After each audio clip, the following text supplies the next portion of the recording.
2014 میں سیکیورٹی کی ذمہ داری کی منتقلی کے لیے نیٹو، امریکہ اور افغان حکومت کی ترجیحات میں سر فہرست افغان نیشنل آرمی کو اس قابل بنانا ہے کہ وہ افغانستان کی سیکیورٹی کی ذمہ داری سنبھال سکیں۔ افغانستان کے وزیر داخلہ بسم اللہ خان محمدی کہتے ہیں کہ منتقلی سے پہلے افغان سیکیورٹی فورسز کی تعداد بڑھا کر انہیں بہترین تربیت دی جانی چاہیے۔ افغان سیکیورٹی فورسز کی کمزوریوں کو دور کیا جائے، ان کے ہتھیاروں میں اضافہ کیا جائے اور ان کی افادیت کو بڑھانے کے لیے انہیں جدید ترین اسلحہ فراہم کیا جائے۔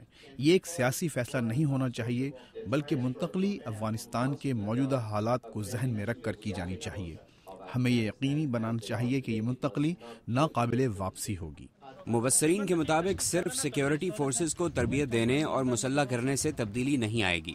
مارٹن ہاورڈ نیٹو کے assistant secretary general for operations ہیں۔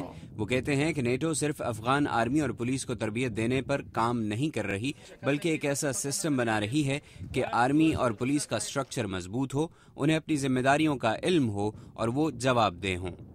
Our experience has been, as we've built up the Afghan National Army and as we've built up the Afghan National Police, Afghan national army اور Afghan national police کو بناتے ہوئے ہمارا تجربہ یہ رہا ہے کہ ان کی ٹریننگ اور تنخواہیں اچھی رکھی جائیں، کیونکہ یہ پرائیویٹ ملیشیا کے ابھرنے کو روکنے کے لیے بہترین طریقہ ہے۔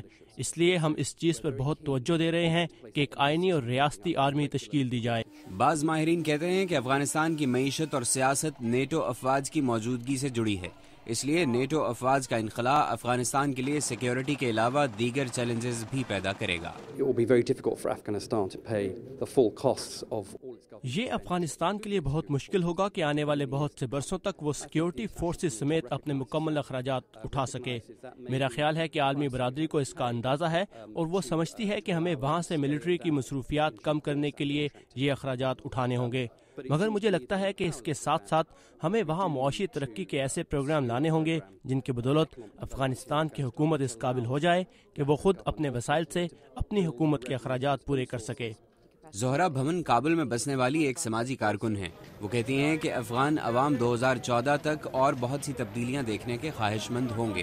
We would be able to turn to our government for provision of basic services. ہمیں امید ہے کہ ہم زندگی کی بنیادی سہولتوں کے حصول کے لیے حکومت سے توقع کر سکیں گے، جیسے صحت، قانون اور انصاف، تعلیم کی فراہمی اور دیگر بنیادی ضروریات۔